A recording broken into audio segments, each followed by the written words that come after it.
খোলা জায়গায় নোংরা পরিবেশে প্রক্রিয়াজাত হয় বিখ্যাত ব্র্যান্ড প্রাণের আমের জুস। তাতে আবার মেশানো হয় ফরমালিন, যা বিষের চেয়েও কয়েকশো গুণ ভয়ঙ্কর।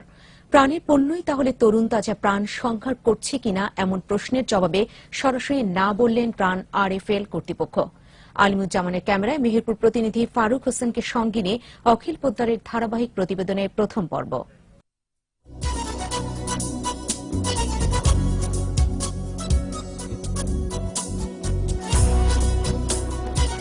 সেরা প্রাণী আস্থা। বিজ্ঞাপনের এই ভাষার মতো সত্যিই যদি হতো স্বাস্থ্যের জন্য প্রাণ, তাই প্রাণী সেরা প্রাণেই আস্থা, তাহলে হয়তো কথা ছিল না। কিন্তু কাজের সঙ্গে যখন ঢাক ঢোলের কিছুই মিল না থাকে, তখন আস্থা তো দূরে থাক, সাধারণ বিশ্বাসের জায়গাটুকু ধূলিসাৎ হয়ে যায় ভোক্তার প্রাণ থেকে।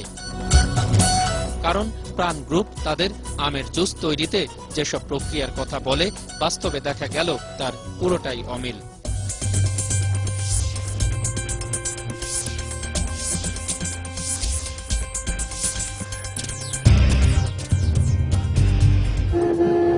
মেহেরপুরের গাংনী উপজেলার কাজীপুর ইউনিয়নের সীমান্ত ঘেঁষা গ্রাম কাজীপুরের এক গোয়াল ঘরে প্রক্রিয়াজাত হচ্ছিল প্রাণের আমের জুস আর আমের আচার। গোপনে সংগোপনে গড়ে ওঠা আজব এই কারখানার খবর যায় স্থানীয় প্রশাসনের কানে। বিএসটিআই সহ অন্য কর্মকর্তাদের উপস্থিতিতে ড্রাম ভর্তি আমের কাটিং পরীক্ষার পর মেলে ভয়ঙ্কর সব তথ্য। এখানে ফরমালিনের উপস্থিতি পাওয়া গেছে।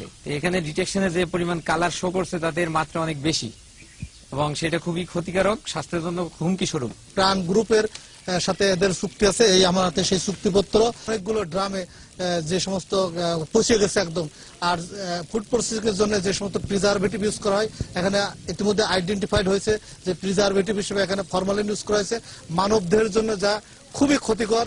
এত বড় ঘটনার পরও পুরো প্রক্রিয়াকেই চ্যালেঞ্জ ছুড়ল প্রাণ আরএফএল গ্রুপের পরিচালক। আমরা তাদেরকে অর্ডার দিয়েছি ম্যাঙ্গো প্রসেস করার জন্য, আমরা তো আর ফরমালিন এড করার জন্য কোনো প্রসেস দিইনি। এটা যেহেতু আমার এখন কিউসি প্যারামিটারে পাস করেনি, তাহলে আমার কিউসি প্যারামিটারে পাস করতো না। আমরা অপেক্ষা করছি যে যদি এটা ফাইনালি আমরা ওখান থেকে আইনা ল্যাবরেটরি টেস্ট করার পরে আমরা আবারও বলবো, আমি আমার প্রোডাক্টের ব্যাপারে গ্যারান্টি দিতে পারি, আমি যে কোনো অ্যাওয়ার্ড ঘোষণা করতে পারি যে কেউ যদি প্রুভ করতে পারে।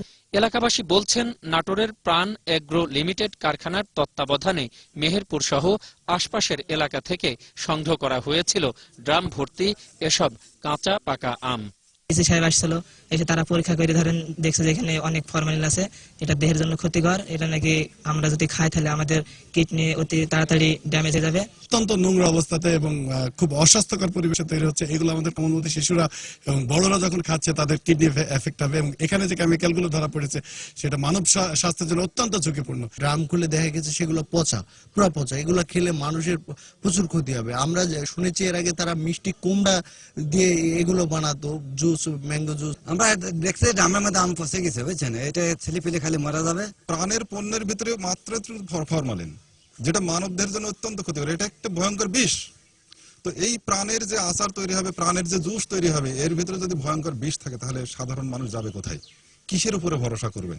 আসলে সাধারণ মানুষ তো হচ্ছে ফুটবলের মতো, মানে ফুটবল দুই পক্ষ লাথি দেবে, খেলবে, ফুটবল গড়ে বেড়াবে। কাজীপুর ইউনিয়ন চেয়ারম্যানের অভিযোগ, কারখানাটি গোপনে গড়ে ওঠায় এতদিনে অনেক তথ্যই তারা জানতে পারেননি। এখানে এত বড় যে একটা কারখানার কার্যক্রম চলছে, এ ব্যাপারে ইউনিয়ন পরিষদের কোনো ডাটা তথ্য ইউনিয়ন পরিষদের কাছে ছিল না। গোটা অন্ধকারের মধ্যে রেখে তারা সুবিধা অর্জন করার চেষ্টা করছে। এটা আইনত আমি মনে করি যে শাস্তিযোগ্য অপরাধ, এবং এই কোম্পানির বিরুদ্ধে দৃষ্টান্তমূলক শাস্তির জন্য আমি জোর দাবি জানাচ্ছি। অত্যন্ত নোংরা দুর্গন্ধযুক্ত এই গ্রামীণ পরিবেশে প্রাণ কোম্পানি তাদের আমের জুস এবং আমের আচারে এখান থেকে মেশায় বিষাক্ত কেমিক্যাল আর ফরমালিন, আর এখান থেকেই আম কাটিং করে তারা পাঠাচ্ছে নাটোরের তাদের এগ্রো লিমিটেড কারখানায়। সাধারণ মানুষ জানতেও পারছে না তারা আসলে কি খাচ্ছে। অখিল পোদ্দার, 21 টেলিভিশন, কাজীপুর, গাংনী, মেহেরপুর।